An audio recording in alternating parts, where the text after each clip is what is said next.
Señor, abre mis labios, y mi boca proclamará tu alabanza. Gloria al Padre, y al Hijo, y al Espíritu Santo, como era en el principio, ahora y siempre, por los siglos de los siglos. Amén. Te damos gracias, Señor, por este día que nos regalas.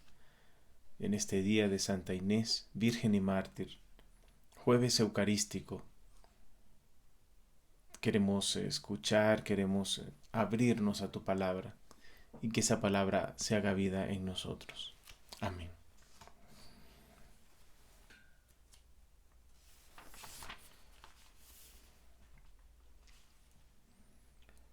El Evangelio de hoy, el Evangelio que nos propone hoy la palabra de Dios, está tomado de San Marcos. En aquel tiempo Jesús se retiró con sus discípulos a la orilla del mar, seguido por una muchedumbre de Galileos, una gran multitud procedente de Judea y Jerusalén, de Idumea y Transjordania, y de la parte de Tiro y Sidón, habiendo tenido noticias de lo que Jesús hacía, se trasladó a donde él estaba. Entonces rogó Jesús a sus discípulos que le consiguieran una barca para subir en ella, porque era tanta la multitud que estaban a punto de aplastarlo. En efecto, Jesús había curado a muchos, de manera que todos los que padecían algún mal se le echaban encima para tocarlo. Cuando los poseídos por espíritus inmundos lo veían, se echaban a sus pies y gritaban: Tú eres el Hijo de Dios. Pero Jesús les prohibía que lo manifestaran. Palabra del Señor. Gloria a ti, Señor Jesús. Queridos hermanos, qué escena tan caótica la que acabamos de leer. Todo un acontecimiento para el que parece que Jesús no estaba preparado, o al menos no deseaba.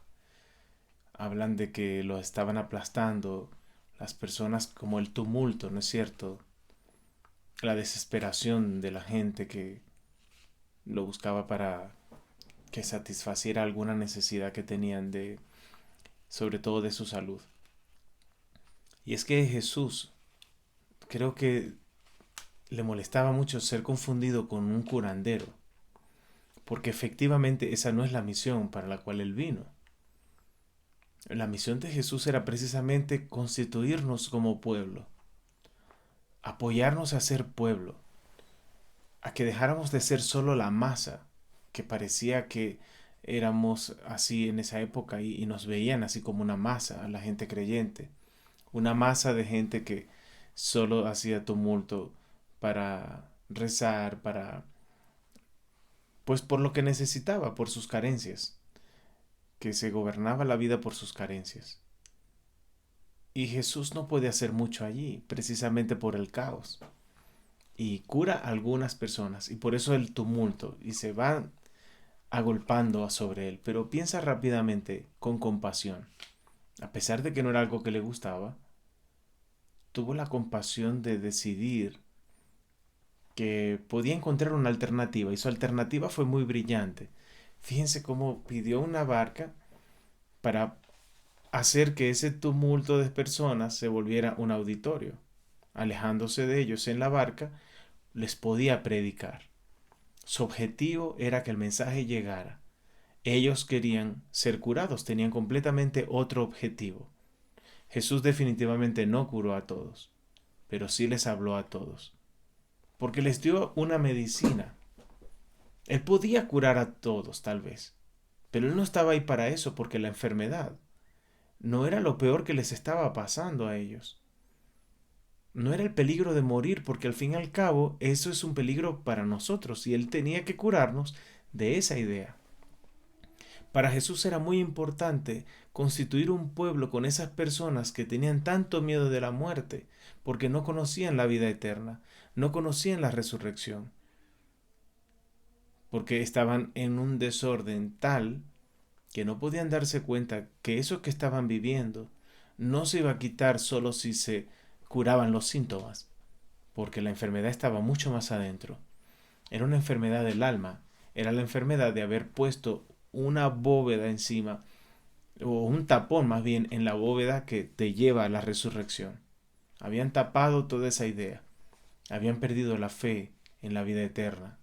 Habían perdido con eso todo el sentido de su vida. Cuando una persona cree que la muerte es como que te aplasta una cucaracha y ya no pasa nada, después de ahí, por supuesto que eso da terror. Pero cuando nosotros podemos ver en Jesús esa perspectiva de la vida eterna, que de hecho aquí no habla de lo que él habló, solamente decía que les pedía a los demonios que no mostraran quién era él. Y tal vez tenía miedo de muchas cosas. Una, de que se acelerara el proceso de que lo asesinaran, no porque temía morir, sino de no cumplir su misión con todos los pasos que tenía que dar. Porque lo que Jesús quería lograr era que todo ese pueblo lograra la conversión, lograra la superación de esa idea de historia humana que se acababa con la muerte. Ahora nosotros, después de tantos años que ese acontecimiento vivió, podemos pensar nuevamente en algo más que pedirle a Jesús. Podemos pensar algo más que solo agolparnos para pedirles lo que tú necesitas, lo que yo necesito, así como aisladamente. Podemos empezar a pensar, a organizarnos como pueblo, que se constituya, que se organice, que vea por el otro también y que no aplaste a nadie, menos a quien lo quiere ayudar, a Jesús. Lo mismo está pasando con toda la gente que ataca la fe. Yo pienso que cuando hay mucha gente atacando la fe es porque la fe está haciendo mucho bien a muchas personas, pero también porque hay personas que en nombre de la fe han hecho mucho daño. Es muy difícil hacer juicios sobre si merecemos o no ese tipo de persecuciones. No la merecemos todos, pero está claro que muchas personas en nombre de la fe manipulan, engañan, extorsionan, quitan cosas, qué sé yo. Pero Jesús quiere algo mucho más.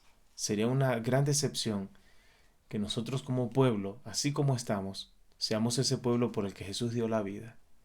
Hoy tenemos que ser mucho más y esta pandemia es una gran oportunidad para mejorar lo que cada uno está haciendo por su entorno.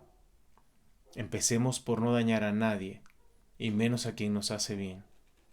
Empecemos por dejar de pedir y esperar tanto del otro, por dejar de anhelar y dejar de aspirar que la otra persona me resuelva las cosas y empecemos a ver de qué forma mi propia actitud es la que está ocasionando que la vida que yo estoy viviendo empeore. Hagamos que este Evangelio se haga vida en nosotros. Que tengas un buen día. Muchas gracias por acompañarme. Dios te bendiga.